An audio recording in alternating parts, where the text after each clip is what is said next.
సంకటనాశన గణేశస్తోత్రం. నారద ఉవాచ ప్రణమ్య శిరసా దేవం గౌరీపుత్రం వినాయకం భక్తావాసం స్మరే నిత్యం ఆయుష్కామార్థసిద్ధయే ప్రథమం వక్రతుండం చ ఏకదంతం ద్వితీయకం తృతీయం కృష్ణపింగాక్షం గజవక్త్రం చతుర్థకం లంబోదరం పంచమం చ షష్టం వికటమేవ చ సప్తమం విఘ్నరాజం చ ధూమ్రవర్ణం తథాష్టమం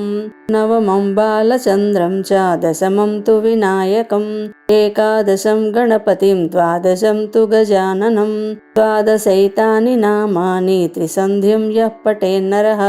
న చ విఘ్నభయం తస్య సర్వసిద్ధికరం పరం విద్యార్థీ లభతే విద్యాం ధనార్థీ లభతే ధనం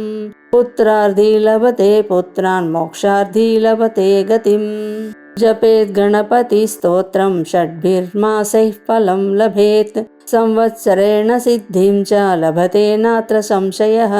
అష్టభ్యో బ్రాహ్మణేభ్యశ్చ లిఖిత్వాయ సమర్పయేత్ తస్య విద్యా భవేత్ సర్వా గణేశస్య ప్రసాదతః इति श्री नारद पुराणे संकष्टनाशनं नाम गणेशस्तोत्रं सम्पूर्णम्।